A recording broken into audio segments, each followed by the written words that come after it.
The Duke and Duchess of Sussex have reportedly cut off Meghan's dad after Mr Markle gave a string of embarrassing media interviews. And award-winning journalist Duncan Larcombe, who worked as a royal correspondent for 10 years and jetted around the world getting close to Harry and the royals, doubts the prince will ever forgive Meghan's dad. He told Express.co.uk, "My view is Meghan and Harry will never mend that rift with Thomas Markle. I can't imagine them taking the baby over to see him and tell him everything is forgiven. Harry's not like that. If you look at Harry's inner circle, how it operates, it's not 3 strikes and you're out, but 1 strike and you're out." So for bodyguards, people Harry felt have betrayed him by going to the press, they were completely cut out straight away.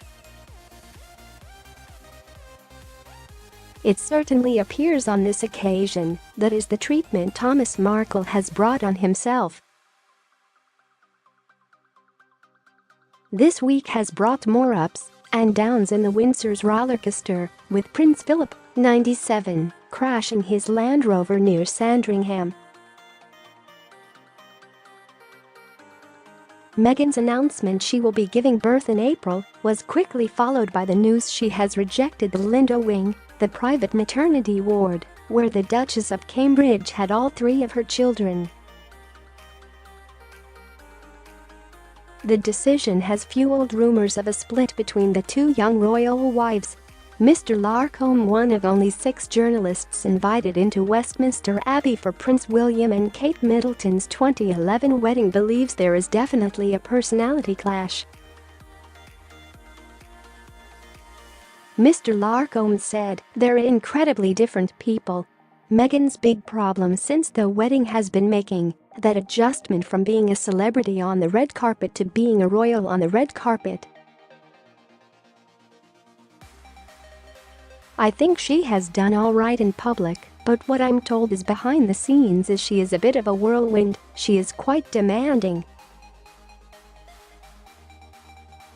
Kate is the only person on the planet who can really understand some of the pressures Meghan is under. But it appears from the outside that they are not the best of friends, and Meghan isn't turning to Kate for advice or support." An example of that is Meghan appears to have ruled out the Lindo Wing for the baby. It perhaps is a sign that she doesn't want to be told what to do and isn't very keen on listening. The resignation of Meghan's chief bodyguard, the 4th high-profile walkout from Meghan's Kensington place entourage this week, simply added to the impression that Meghan can be difficult to deal with.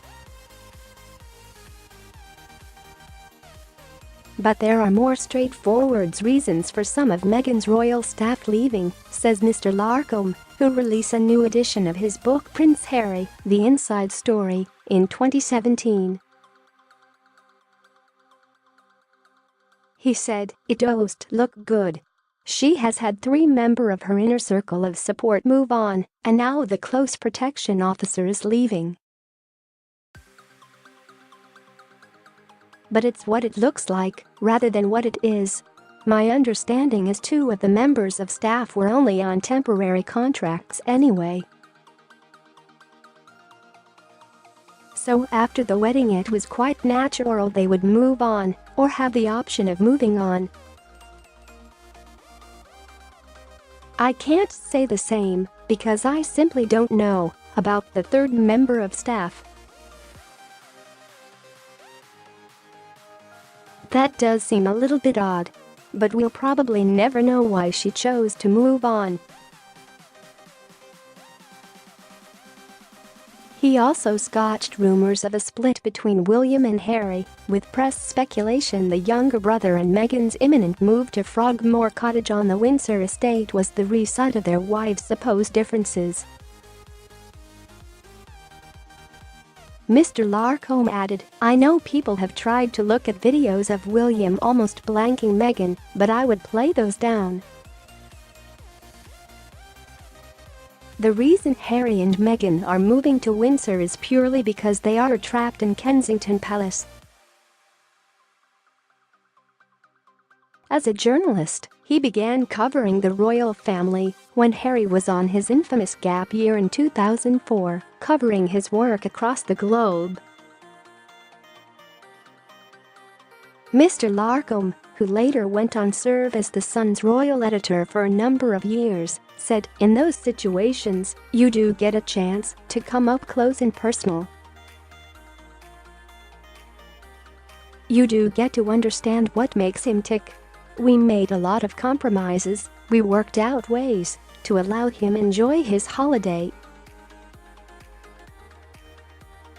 We might get pictures one day, but not every day, and sometimes we wouldn't even say where he was on holiday, so freelancers wouldn't come and take a picture."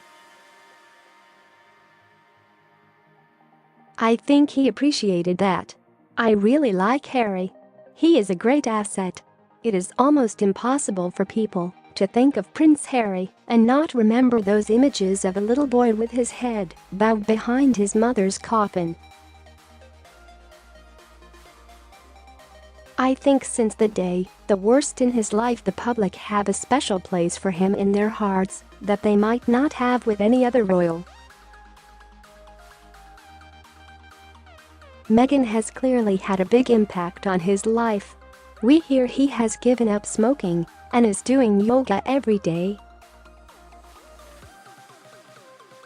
That's not quite the Harry I remember, bombing up and down the Okavango Delta in a speedboat with 6 cans of beer in the hand. I just hope they don't try too hard to fit in and be royals. Because what is special about them, they do things their own way, and the public love them for it.